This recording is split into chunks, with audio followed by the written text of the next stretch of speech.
Cameras rolling and action. Hi guys, welcome back to another video of mine. It's Dewald Kirsten here. Today I've got with me Louis Le Grange, who's a very good friend of mine and an excellent videographer. We're going to be chatting about the new Sigma 50 to 100mm f1.8 art lens, specifically designed for crop sensor cameras.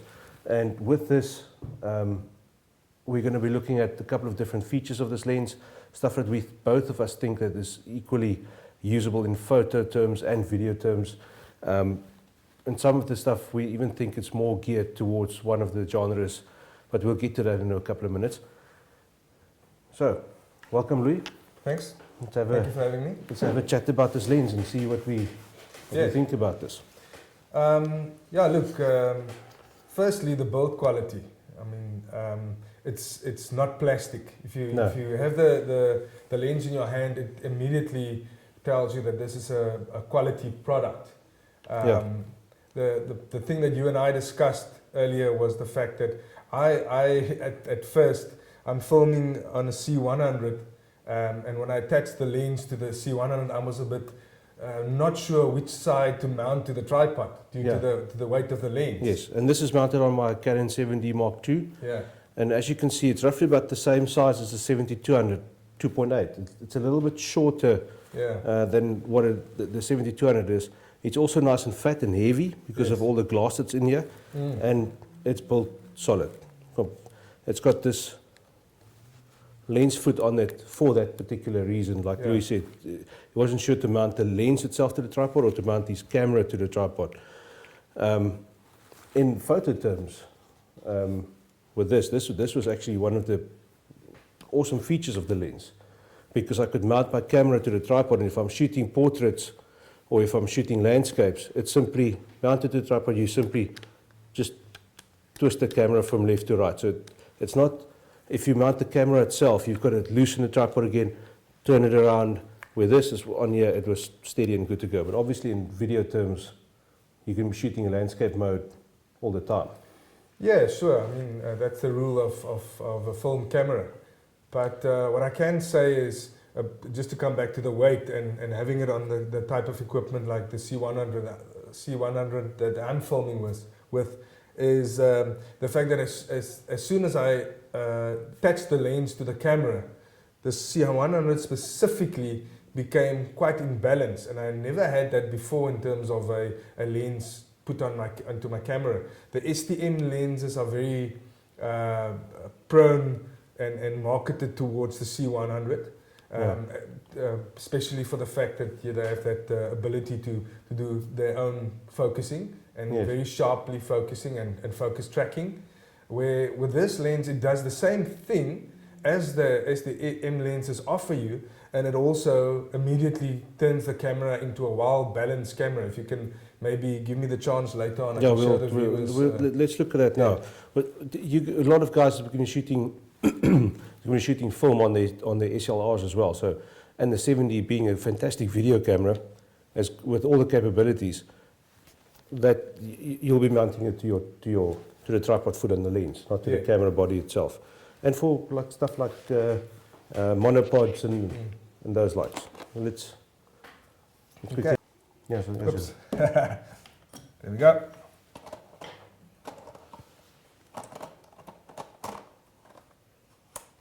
Okay, there we go. So the first thing with the 50 to 100 Sigma lens that I had as an experience was the fact that the C100 for the first time, in my opinion, was actually quite well in balance in terms of if you hold the camera in the center space of the gravity in terms of the camera layout, it's perfectly in balance. So this actually makes it a brilliant lens to couple with a C100 and the Canon Cinema range of cameras. Yeah, and even if you're going to be putting one of the other lenses on, it's going to be falling backwards because of the weight.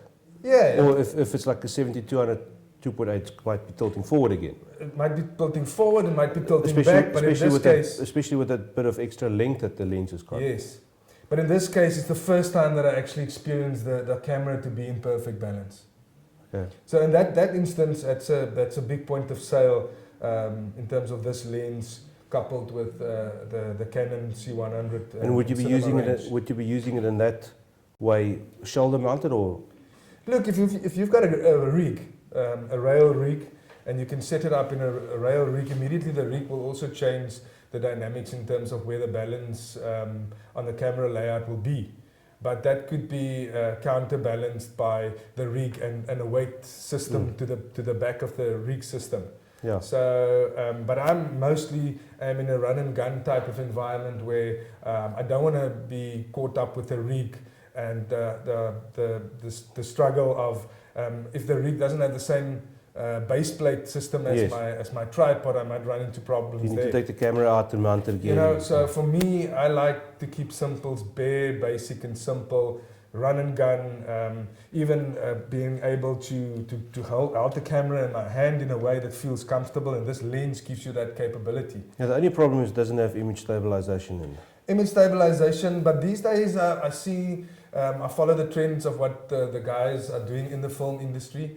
And I've seen a lot of guys not wanting that smooth, stable appearance anymore. Yeah, it also depends on what you're shooting. So yeah, it depends on what you are filming. Yeah. So in most instances these days, you want a bit of that shakiness, and if you apply basic stabilization principles with a lens, even without image stabilization, you could see it as a stylistic approach. Yeah, just shooting technique. Yes. Yeah, that's one of the issues I've got with the f1.8, and also why we think it's more, personal opinion, more geared towards video than versus photos, was because if you're going to be shooting at f1.8 on a crop sensor camera like this, your 100mm becomes 160mm. Yes. So to get something sharp at 160, let's say if you're shooting portraits at 1.8, is going to be extremely hard.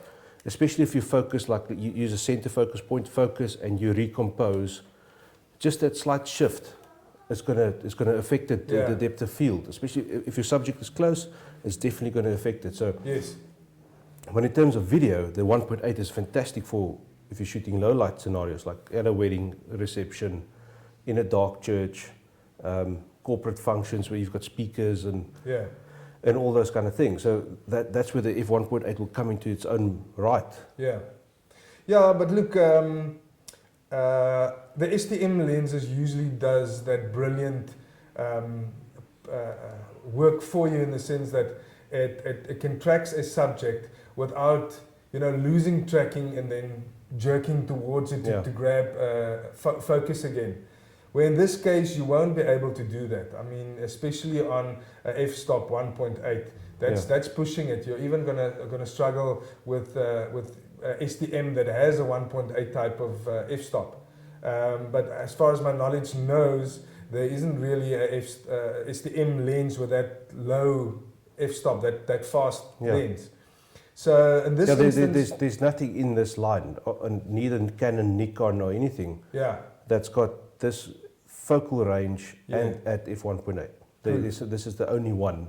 Okay. So for me, when I filmed with it, I at first there was a guy in front of on stage running around all over the place, and I obviously, being indoors, dropped my f-stop to a point where I had enough exposure on my subject.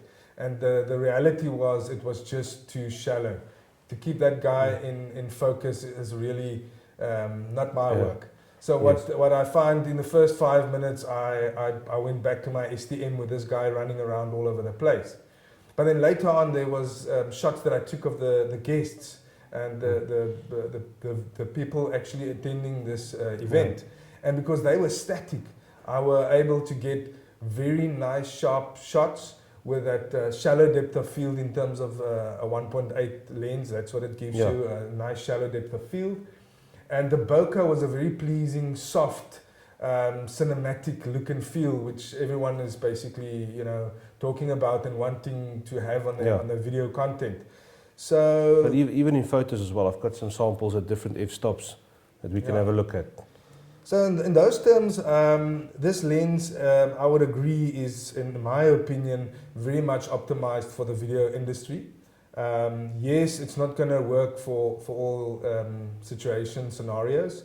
But definitely, if you want that cinematic look on your footage, this is definitely the type of lens to couple with a crop sensor camera, and you would really get that type of cinematic look on your And footage. if you're going to be shooting at those type of events or functions or type of shoots, from a photographer point of view, I would recommend having a monopod just to give you that little bit of, just to steady it a little bit, because at that 1.8 is so shallow. And I think if you're shooting a subject of that's 20 meters, 15 to 20 meters away, you've got a little bit more leeway with that. But as soon as you get close up, you're gonna struggle. Because your shooting technique will need to be completely on par. And considering the fact that it doesn't have image stabilization, I mean, it's Yes. you will have a long day with this wet solution that I've got in my hands. Oh yes. You will have a long day if you don't have something like a monopod. Yeah, especially if you've got it on a 7D with a battery grip and you've got an external flash on, it also becomes heavy. It does become heavy. So, to be honest, if this is a lens used by by a video solution in a video recording, the truth is that even on a tripod, it's not having an image stabilizer. I mean, you don't use an image stabilizer as a rule on a tripod. yes, but if you, with photos as well. But all type of touching the tripod will reflect on the footage. It's just, so rather go for the style where it's more handheld monopod approach as a stylistic approach, and this is the type of lens that you would use, where especially in a run and gun type of environment on a monopod, and that will sort of complement the whole approach on your video. Where if you're shooting something more higher profile, like a television advertisement, something like that, then you would obviously from the start go with a rail system, stabilizing system, and you have a follow focus or something that sort of enables you to take shake from the camera. And you'll be shooting it with probably a couple of different angles to get different. So this will be like a main camera focusing in tight on your subject, and you'll have something wider. And you will be in a very controlled environment where you have retakes and all the rest.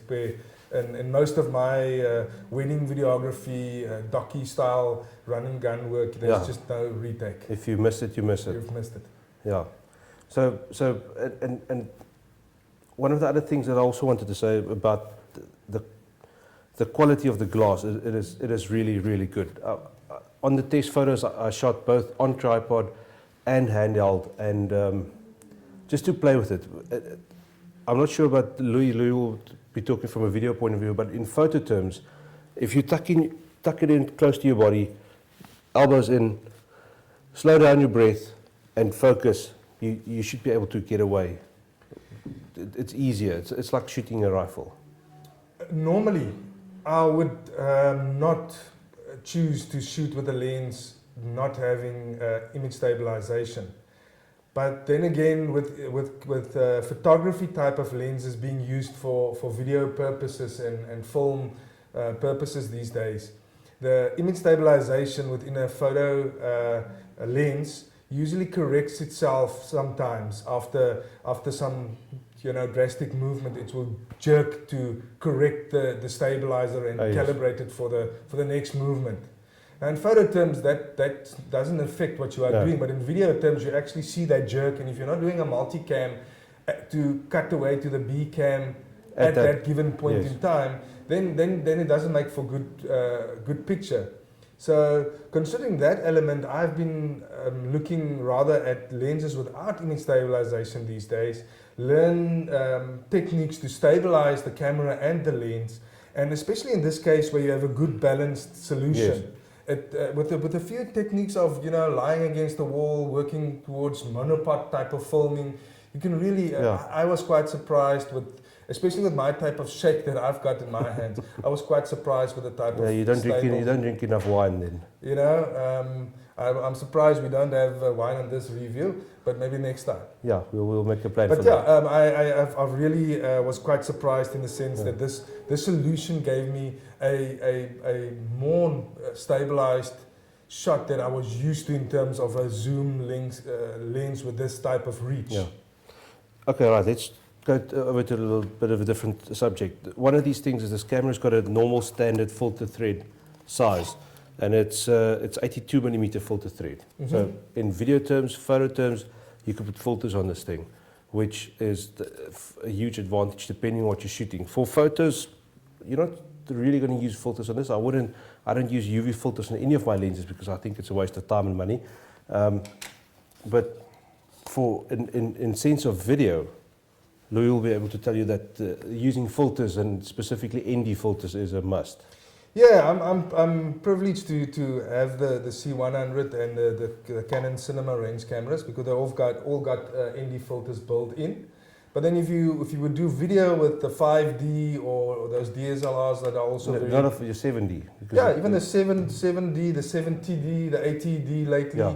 Those type of cameras that are optimized with brilliant video functionalities.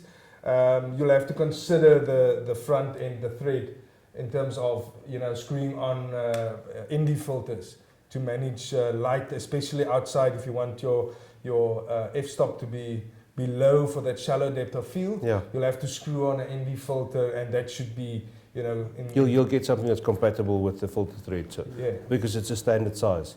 And the sizes that's normally standard is the 58, your 77, and your 82 in this case. You get odd sizes, 67 millimeter here and there, but this is more one of your standard sizes, so it should be easy to find filters for this. On that note about the build quality, something that we've also chatted about is the focus ring and the zoom ring. Now, on some of my Canon lenses, what I've got is I've got a quick, it's a fast jerk from zoomed out to zoomed in, and it actually clinks on the end. Yeah. Where this is, you need to put in some decent amount of pressure or force to get it from 50 to 100, which, if you can see that, I'm putting in some nice effort to turn that, which also makes me think this is more towards video because that's a really nice, very smooth action that it creates by itself. It's not you'll have to really manhandle this to give it a jerky in and out zoom. And with your thumb, if you can physically do a zoom with your thumb that will be smooth enough that it would look like a motorized lens. Yes. And that is also a big plus for video. Plus the figures on the lens that shows you where you're at in terms of your zoom from 50 mil to up to 100 is pretty much very visible, so that you can actually see when you would bump into the end of that zoom that you really don't want. You want to stop just before. Yes, you don't get that before 100. Doesn't make that clink. Yeah, and that bump in terms of your footage at the end. Yeah, and the same with the focus ring. Yeah, and just to confirm that, I mean the zoom part is at the closest to the body of the camera, and the focus ring is then the one in the front. And just something with Sigma lenses versus Canon lenses that they focus or they zoom other way around. Yeah. Where Canon would have zoomed out going anti-clockwise, or what's that, clockwise? Yes, that's clockwise, and zoomed in going anti-clockwise. This one's other way around. So if you're shooting with two different lenses on two different cameras, you just need to keep that in mind. You'll have to be quite savvy to remember that, look, if I'm turning this side, I'm actually zooming on a Sigma now, so I'm zooming in. Where with a Canon, you might be the other way around. Yeah, so if you're going to be shooting by yourself with two cameras, it will be something to keep in mind. Just, I think if Sigma made it the same, especially because the Nikon lenses also focus other way or zoom other way around versus Canon. Well, this is nitpicking on this, but if they could have adapted that as well between Canon zooming the same direction as what the Canon lenses does and the Nikon same as what Nikon does, it just would have been nice, but it's definitely not a selling feature.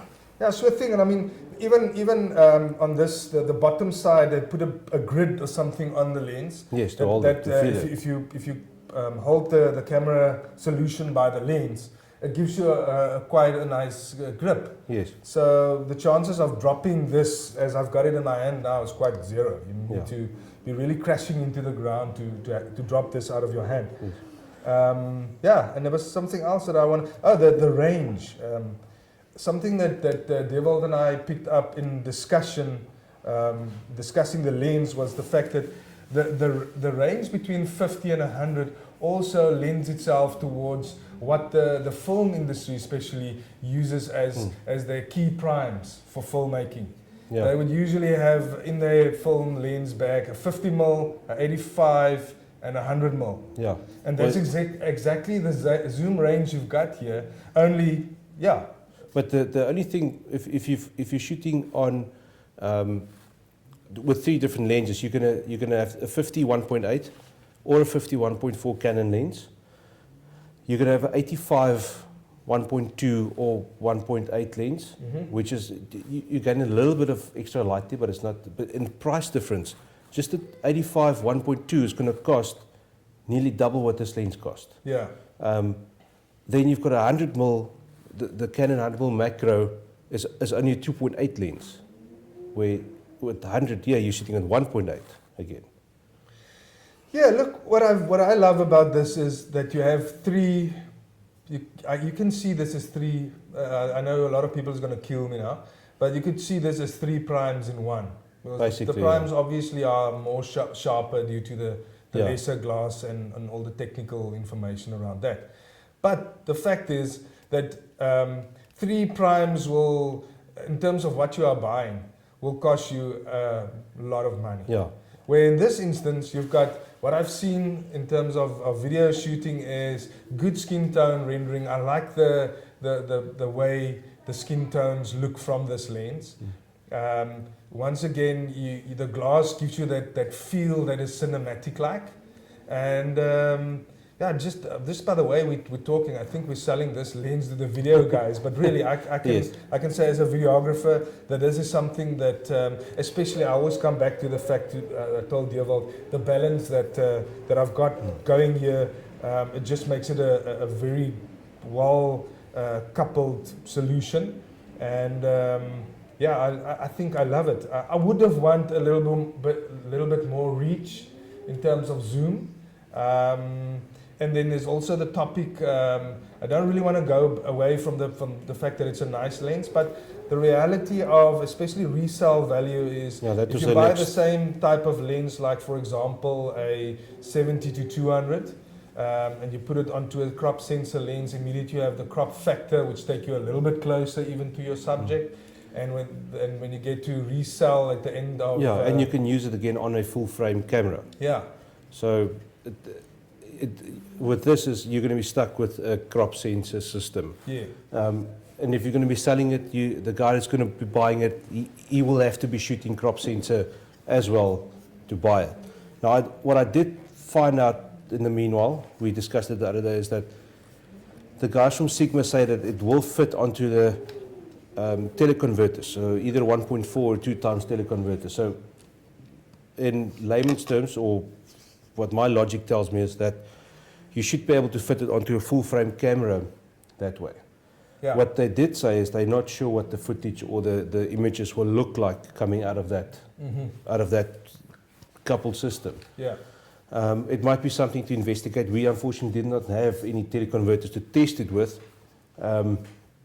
But what I do know is that the Nikon DX lenses do fit on the full frame FX system, but you get a very big black ring on the outside, where this lens loses light because they are made for crop sensors. Yeah. So I'm not sure if that's going to happen with this. If you put it onto a crop sensor, I won't risk it.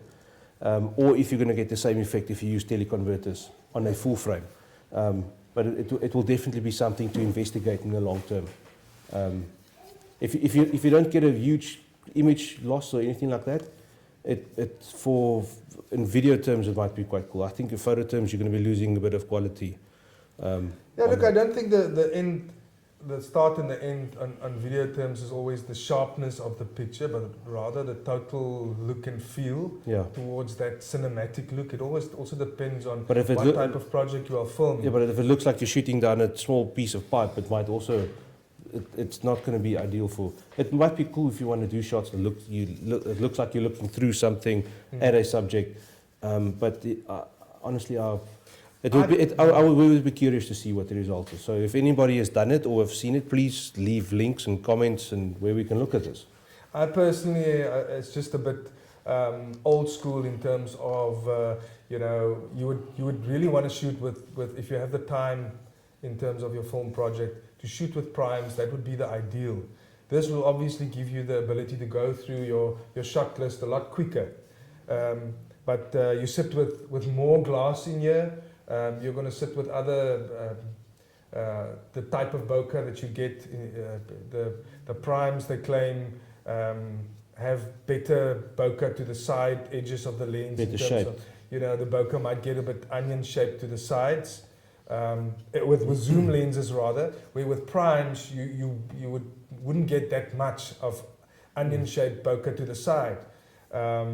Where this is maybe something that you would get with zoom lenses, but your cheaper primes and even your expensive Canon primes, I've seen that you've got that onion shape bokeh to the side, where some of the TV series is doing the rounds lately, the high-end productions, you don't see that. So I don't know if it's Cook or Zeiss or what type of glass those guys are using, probably coupled with Alexa, Ari type of camera or red type of cameras. But the point is, what you get for the price. Yeah, you can't really complain too much. But I think the point that I want to make is that as soon as you start to put metabone type of adapters and things to the lens, you're adding more glass. Yeah. And I don't like personally, I don't like the idea of that. I mean, in a zoom lens, you already have a few extra glass components. In this instance, you don't have a stabilizer, so that's also a bit more, less logistical things going on in the lens. So I think it's a good solution. In video terms, there's a lot of tips here that tells you that this might be for photographers, but really the video guys will get a lot from this. Look, if you take the new Canon 80D and the new Nikon D500, if I'm correct, I'm not always too familiar with the Nikon stuff. The 80D has got fantastic video. Chuck it on there. The 80D has got fantastic video capabilities. It's got the built-in Wi-Fi, it's got the touch screen zoom and focus, and the whole works. It's just a fantastic solution for filmmakers, especially if you're shooting with a big camera like this as your main body, and to shoot with an 80D or 70 Mark II as a B cam, or more run and gun type stuff, and you slap this on there, and maybe something shorter, wider on here. I think it will be a good solution in the end. Yeah. So, even this, it feels nice. You've got a lot of grip all over the place, so it just makes it feel comfortable. I've in the past had a lot of camera solutions in my hand, and sometimes I just feel like the new iPhone 6, it just drops out of your hand. Yeah. In this instance, sorry, iPhone 6, but I reckon he still uses the iPhone. What I'm talking about. The point is that this is a nice solution, and it won't drop out of your hand. Yeah, looking at it like this, I like the black on black. Yeah. Yeah, the Canon white lenses do make a statement, but this looks really nice. I'm still a pro Canon shooter. Yeah, for sure. But it looks really pretty. So are we going to have a look at some pictures quickly? Yeah. Let's go. So what I've got on the screen here is I did 2 shoots. One was for a client that needed some new headshots for his actor portfolio. So we're going to look at a couple of those that I shot in studio, because this is predominantly a portrait lens that for in photography wise. So people will be using it for headshots, for portraits, cropped 3/4 shots. That's the kind of the way I see this lens to be. It's in that 80, like we said, 85mm is a portrait range. 50 is borderline portrait, scenario because you get a little bit distortion on it, and 100mm is a fantastic portrait lens in itself. So that's why I see this as a portrait solution for crop sensor shooters, guys that do studio work, headshots, those kind of things. So we did some headshots for Leon. So let's have a look at this. The images we're going to be showing you is unedited. Nothing's been done to it, and you'll see on the screen as well the settings, that the ISOs that we shot at, the f-stops, the shutter speeds, everything. This image here was shot JPEG in camera. I forgot to change one or two settings, so I did a couple of them just straight JPEG photos. So there's no editing done to this, and I wouldn't edit this much either. As you can see, this is zoomed in. We can even go a little bit tighter. That's full out. That's about 200% zoomed in. So if we go back to 100%, it's decent and sharp. Yeah, that's pretty good. Yeah, that's sharpening applied in camera a little bit to the final JPEG file, but it's completely usable. Let's have a look at another one. And this was lit up with studio lights, so we some nice dark contrast there. Also same story, really nice and sharp. Another JPEG file. And coming from the 7D, but this was shot with the 7D. Normally I would shoot this with my 6D full frame type camera, coupled either with my 100mm macro or my 70-200 lens. And I've never been a huge fan of the image quality coming out of the 7D. If you don't have lots of light to work with, it doesn't give you a nice crisp, same quality image as what you get out of a 6D. So with that saying is, this came out really nice. ISO shot with this, ISO 100 at 50mm, f10, so everything should be pretty decent in focus, and 1/160th of a second shutter speed, which is the max sync that my flashes can go to. So looking at that, the image quality is really nice. You know, from a video point of view, if I look at the pictures... Sorry to interrupt you, Louis. Yeah. These were all shot from a tripod. I had the camera mounted to a tripod, and like I said earlier, I could easily switch it between portrait versus landscape mode. Sorry. I don't think it would be fair to make any photo comparisons to video, because it's just a different ball game.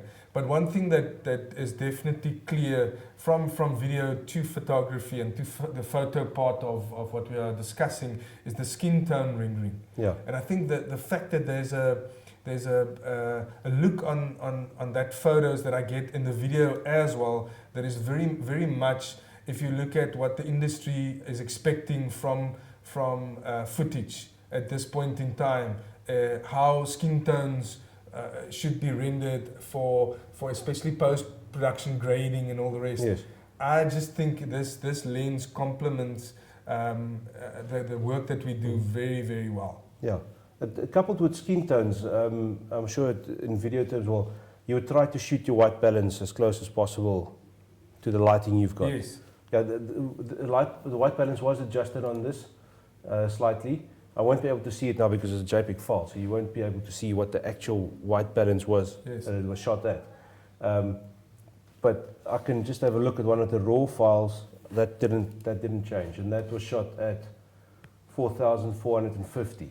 Yeah. And I know in my studio, and with my Elinchrom lights, is that anything between 4,200 and 4,800 gives a really pleasing look. Yeah. It's not as warm. It's a nice cool tone. So that's what we worked with. This is a raw image, straight out of camera, no editing done. Let's have a look at this one as well, which is a little bit closer in. Oh.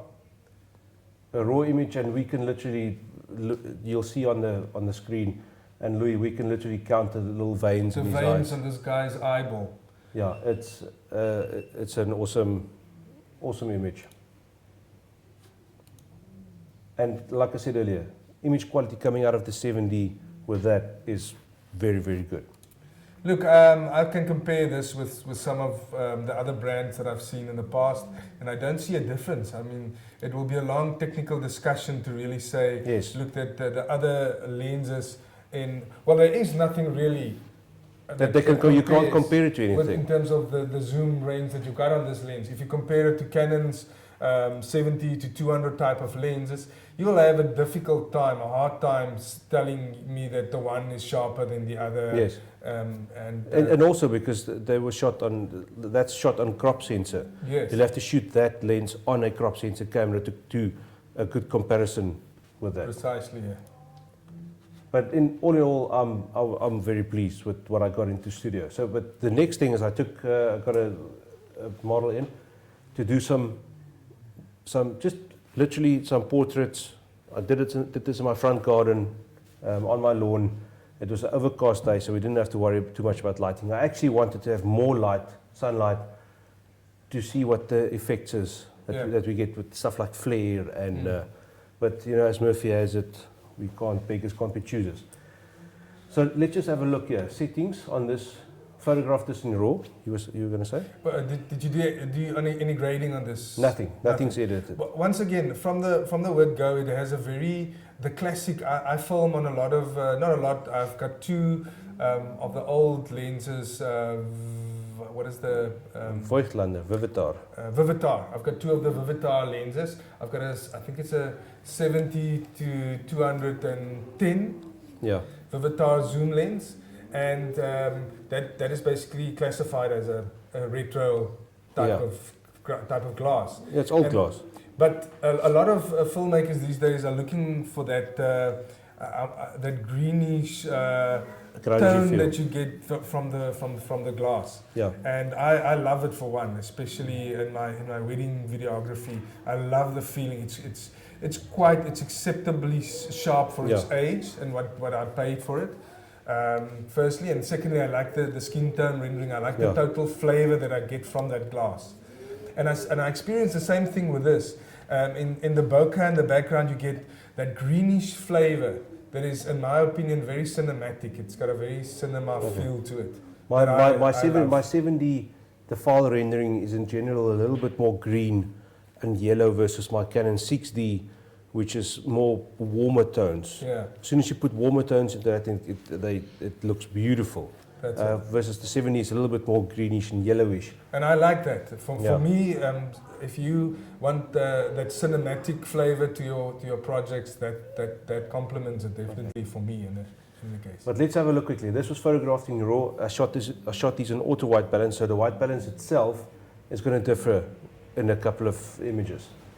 But just to have a look, f1.8, just look at that, f1.8 ISO 500, shot at 90 millimeters and 1/1600th of a second shutter speed. Again, f1.8, lots of light coming in. So, just for the viewers at home, we've got a storm going on outside, so if you hear a little bit of howling, bear with us. This is the southern point of Africa. We get a lot of wind and storms here. Yeah, and there's a pesky little fly around here. You should have seen us swatting a little bit, but yeah, it is what it is. Anyway, so looking at this image, shot at 1.8, I think the technique in focusing and recomposing shifted a little bit the actual focus. It's still usable. This image is usable. If you add a little bit of sharpening in, the eyes will pop, the nose, the mouth, everything will look pretty. But if we're nitpicking and we scroll down a little bit, I use the center focus point. A scarf and hair here is a lot sharper than what our eyes is, particularly in this area here. At what did you shoot at? 1.8. 1.8. I mean, there's not a lot of breathing space there. Yeah. You've got things in focus and then just out of focus. And generally, if I shoot this kind of thing at a couple of different, at such a low f-stop, I would shoot 3 or 4 frames for in case she moved slightly. Just that slight. Yeah. If your focus lock is wrong from the beginning, that's not going to help. But if your focus lock was on the money and your subject moves, it's off. So there's a couple of frames with that. I must say, in video terms, on the focusing point, The C100 has a multi-point focusing system built into its sensor, and it did a pretty good job. Not like I would want it in getting quite a smooth focusing from out of focus to being in focus. It's quite quick, but when it hits focus, it's sharp, and it works on the C100. Some of the other lenses I tried the other day was a Tamron lens, the 70-200 Tamron, and it just didn't. I don't know if it's the firmware of the lens, but the sensors on the mount of the C100 and the Tamron, it just didn't want to have a discussion whatsoever, and it was just running into infinity and all over the place, except of locking onto my subject. But manual focus, it was fine. Manual focus, it was I could actually see the sharpness of what I'm dealing with, but sometimes you just want that assistance of. Also depending on what you're shooting. If you spend that type of money, you want both. You want to be able to focus manually, and you want the camera to assist you in some instances. Correct. So if you're going to spend that money, you want both. Yes. So let's have a look here. This image was shot at f1.8. So let's just have a look at the bokeh on this lens. The next couple of images was shot. She was standing still. I shot at different f-stops to see what the bokeh is going to be like, and also what the sharpness is going to be like. So this is f1.8. Do you maybe have a picture where the light on the subject as well as the light in the background, that is your bokeh, is more lit the same? Yes. This one is, the background is a bit less lit than what she is, isn't it? Let's have we're going to get to that one now. So at 1.8 you can see it's nice and creamy, it's soft, it's beautiful. Your subject really pops out from the background. So let's go over the next image we shot at 2.8. So immediately you'll see, if you look specifically over here, you start picking up a lot more detail in your back, in your background. It's almost like the leaves are becoming more pronounced in that tree. So again, I shot 2 or 3 frames on that.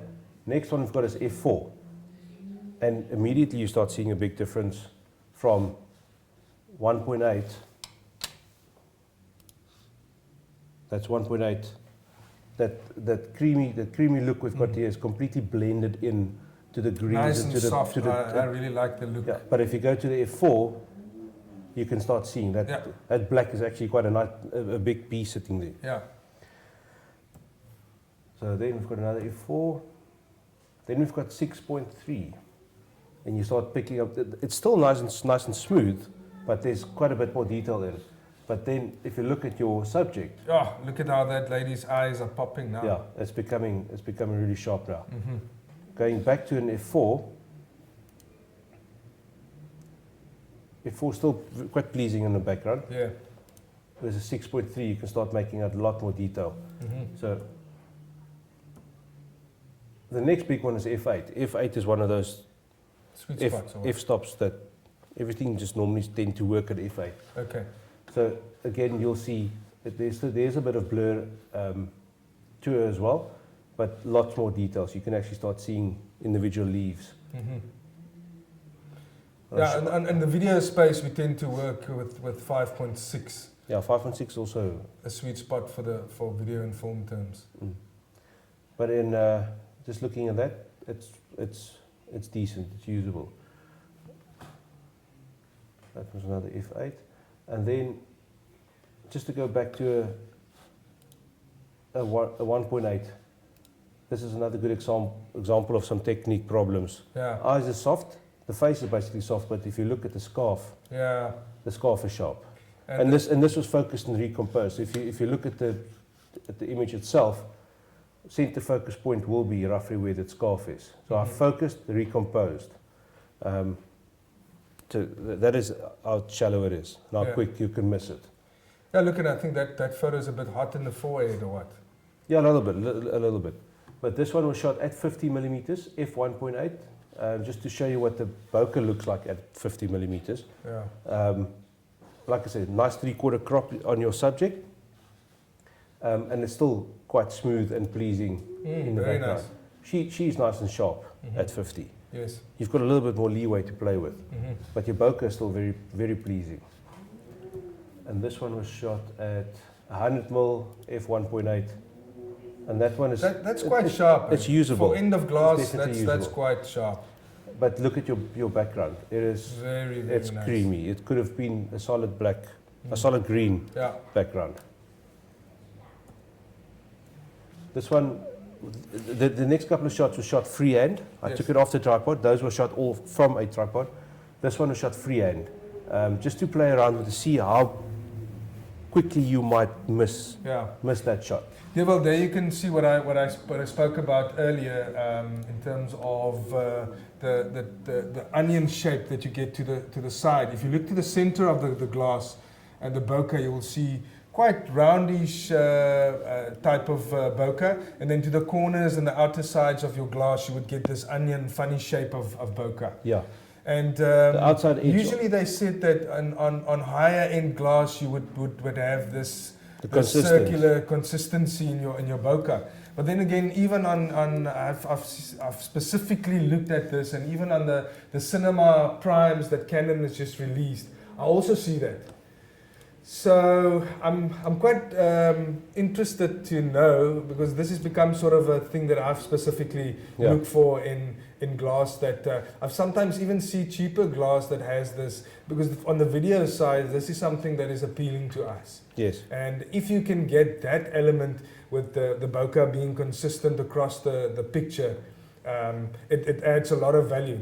The big series on TV, they've got it all from the side of the glass to the center of the glass. It's all in the same circular shape. So I'm not sure what type of glass those guys are using on their cameras, but it really makes for but stuff like that is nitpicking. It's very nitpicking. I mean, it's just in 10 years of full-time videography and experience, that is sort of something that I'm finicky about now. But in general, I could just suggest that no one will even know the difference or pick up what I'm actually saying. Yeah, the guy on the street or the guy looking at the picture is not going to look, ooh, that's pleasing bokeh we've got. I understand that. Yeah. But this is now really being a technical, what do you call it, tech junkie talk. Yeah. But yeah. One of the reasons why I photographed this shot is to look for some chromatic aberrations. So you guys might pick that up in videos as well. Yes. And looking at this, the only real huge highlight, contrast point in here between dark and white is on the edge of a jersey. There's a bit of a pinkish going there. Slight, but that's so quickly to fix in post production. And it's very little. I mean, you'll have a hard time seeing it. We're being very finicky now. Yeah, and but some of the viewers, they are nitpicking on they're looking for finicky stuff to look at. We often see it as in corners, and you've got contrast areas like this. It's the edge of my house, and there is nothing. So let's look at another one. It's not as sharp. Eyes is quite soft. And this was handheld, eh? Handheld, all handheld, these ones. Bokeh doesn't look too bad here. Can't see any aberrations happening there. Would have liked to have shot this in full sunlight, but this was photographed in my studio, just with normal window light. And this was shot at ISO 500, 50mm f1.8, 1/400th of a second shutter speed. Also handheld. I squatted down, had my camera on my elbow on my knee to steady it. It is not perfectly sharp, but let's have a look. I took a couple. I mean, a lot of the softness is due to handheld. Yes, definitely. And it's difficult to, when you're running handheld, to actually criticize lens sharpness, really. Yeah. This one is definitely usable. Definitely usable. Look at the full image. Look, they all look usable to me. I mean, it's only when you really blow them up plus 100% plus that you really see what we're talking about. If you look at this one, shot at 75mm f1.8, 1/250th of a second, ISO 500. Look at that. That one is perfectly sharp. I would have liked the closest eye to the camera to be sharp, but Yeah. again, it's usable. I think I like the fact that it's the furthest eye. But that's just my... Yeah, my I think if you look at the full crop like this, you would want that zoomed in and that crop, it works there. Yeah. So a couple more frames on that. Just looking straight on. That's bang on the money. f1.8, 77 millimeters. Detail, everything is there. Everything is there. You can actually see little things there in her nostrils, to be honest. Yeah. We're not going to tell her that.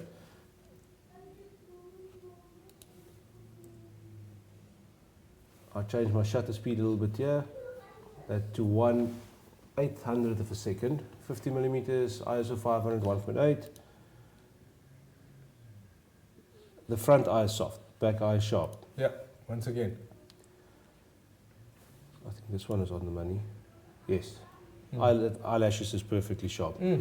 But I think even that picture looks nice, I must say. I mean, it's nice. You can really do quite a bit with this. What was the specs on that shot? The metadata referring. It's f1.8, 69 millimeters, ISO 500, 1/800th of a second. And I mean, you can see the little soft hair on this lady's cheek at f1.8, and I think it's quite sharp and very competitive.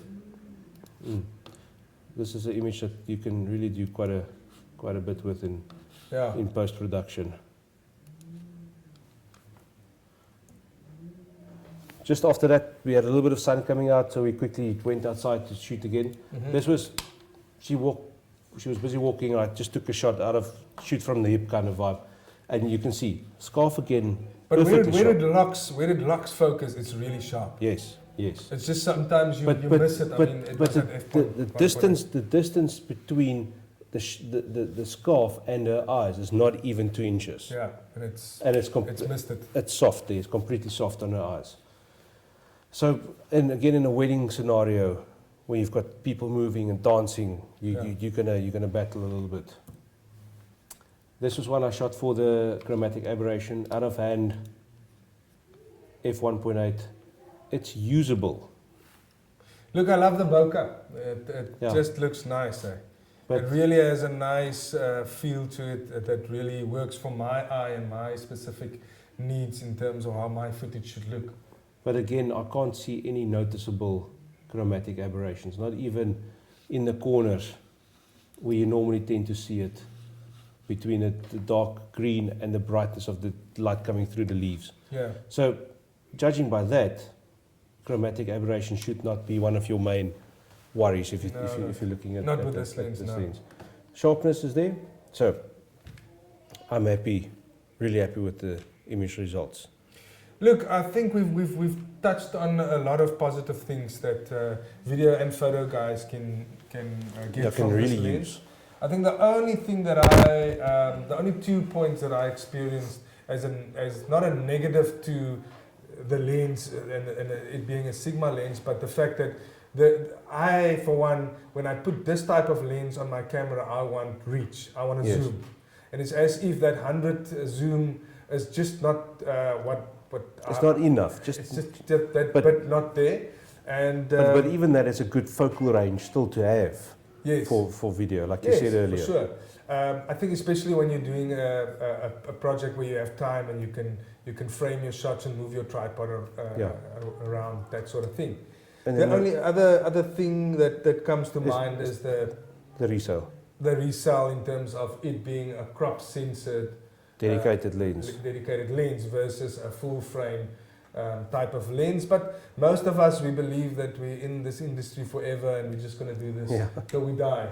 It's like a friend of mine said 2 or 3 days ago. He said if Sigma made this in a full frame with a full frame connection for your camera, and even if they charge 5,000 Rand more or $1,500 more, $1,500 is a little bit too much, but anyway, looking at that, if they just added that bit more to the price tag, it would have been a complete game changer across board. Yeah. From full frame, crop sensor, video, photo, everything. If they just added that small bit of just added a little bit of a extra. Look, I think you asked me the other day, Louis, would you buy this? Yes, I will. For the mere reason that for the first time, the camera that I use is totally in balance. And for that, that's almost a point of sale for me. And not almost, it's a point of sale for me. All the other elements complements the fact that my camera is in balance. It looks nice on my camera. I really make a big impression when I walk into on a location and I pull out this lens and I put it on the camera. I had other lenses on my camera as well, and none of them look as good as this one. But yeah, it really, in technical terms and in practical terms, does what it's supposed to. Everything smooth, operating as I would expect it. And I think for the price, that might also be a thing that is a bit challenging for me, because I can still get some pretty good Canon lenses that gives me that extra reach. Not necessarily for cheaper, but close to this price. Yes. So that closeness might become an issue where... But then again, it's not geared to the... I wouldn't say it's geared towards the consumer and the enthusiast. Yes. It's geared towards a professional. The only professional guys that's going to be really using this to its right is going to be video guys. True. And it's within Sigma's art range. So they want the guys that believe they're artists in their filming and photography to invest in this this glass. The same with all the other art lenses. Mm-hmm. So in conclusion, definitely a good lens. From our point of view, me as a photographer, Louis as a videographer, it's definitely more video versus photo. So, you happy with that? Thanks for inviting me. It was a pleasure to give my point of view on this lens. Yes. And I think any videographer would do a good buy if he buys this lens. Cool, fantastic. Thanks guys, thanks for watching again. We hope to bring you quite a few new ones on this, more reviews, more tips and tricks and techniques and shooting stuff. And don't forget to click the subscribe button to see all these new things when we put them out. So, until next time. Thanks, guys.